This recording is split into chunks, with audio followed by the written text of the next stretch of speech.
আয়ুষ্মান কাৰ্ডক লৈ 2024 নতুন আপডেট আহি পৰিছে।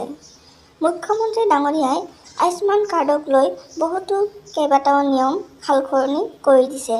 আৰু এই আয়ুষ্মান কাৰ্ড আৰু থাকিবনে নাই, এই আয়ুষ্মান কাৰ্ড আৰু আপোনালোকে ব্যৱহাৰ কৰিব পাৰিবনে নাই, এই সকলোবোৰ জানিবৰ বাবে আপোনালোকে ভিডিঅ'টো শেষলৈকে চাই যাওক। মই এয়া কোৱা কথা নহয়, মুখ্যমন্ত্ৰী ডাঙৰীয়াৰ মুখৰ পৰা আপুনি নিজেই শুনি ল'ব পাৰিব। মুখ্যমন্ত্ৰী ডাঙৰীয়াই এই সকলোবোৰ বিৱৰণী কৰি কৈছে। এই সকলো কথাবোৰ আপোনালোকে শুনিবৰ বাবে ভিডিঅ'টো শেষলৈকে চাই যাওক। তাৰ আগতে আপোনালোক সকলোকে এটা ৰিকুৱেষ্ট, আপোনালোকে যদি মোৰ চেনেলত প্ৰথমবাৰ আহিছে, চেনেলটো ছাবস্ক্ৰাইব কৰি কাষত থকা বেল আইকনটো বজাই লওক। তেতিয়াহ'লে আপোনালোকে মোৰ নতুন নতুন ভিডিঅ'ৰ ন'টিফিকেশ্যনবোৰ পাই থাকিব।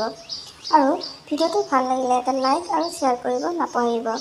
আপোনালোক সকলোৰে আয়ুষ্মান কাৰ্ড হৈছেনে কমেণ্ট কৰি জনাবচোন।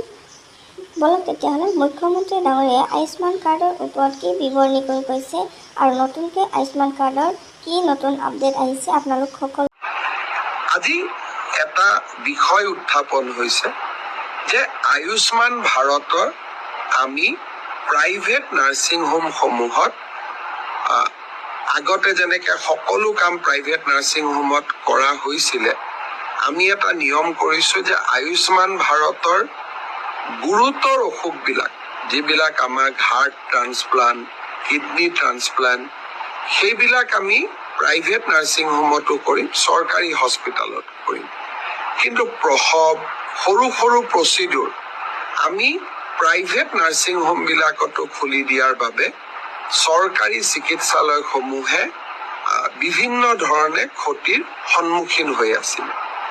আৰু বহু সময়ত দুৰ্নীতিৰো বিশাল অভিযোগ আহিছিলে। সেইকাৰণে অসম চৰকাৰে এটা সিদ্ধান্ত লৈছে যে আয়ুষ্মান ভাৰতৰ কাৰ্ডত আমি সেইবিলাক বেমাৰহে নাৰ্ছিং হোমত যাব পাৰিম যিবিলাক ক্ৰিটিকেল, চৰকাৰী হস্পিটেলত সম্ভৱ নহয়। তেনেকুৱা আমি 300 প্ৰচিডিউৰ প্ৰাইভেট আৰু চৰকাৰী নাৰ্ছিং হোম দুইটাতে ৰাখিছোঁ। কিন্তু বাকী কামবিলাক আমি চৰকাৰী চিকিৎসালয়ত আমি কৰিম।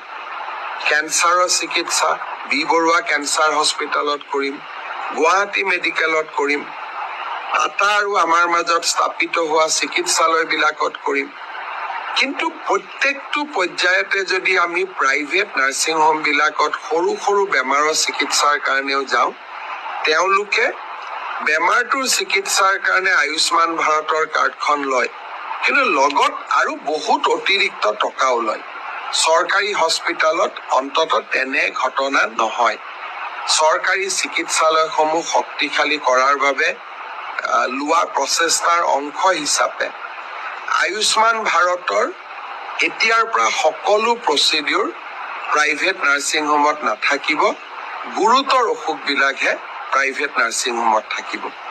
এই কথাটোৰ কাৰণে আমি কোনেও বেয়া পাব নালাগে। চৰকাৰী হস্পিটেলবিলাক সুদৃঢ় কৰা, ভাল কৰা আমাৰ দায়িত্ব।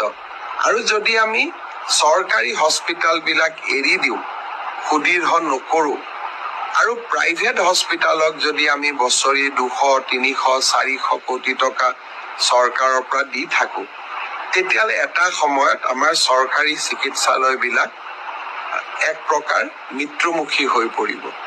মই ভাবোঁ যে এই সৰু সংশোধনটোত আপোনালোক সকলে সহযোগিতা কৰিব। পুনৰ এবাৰ ধন্যবাদ।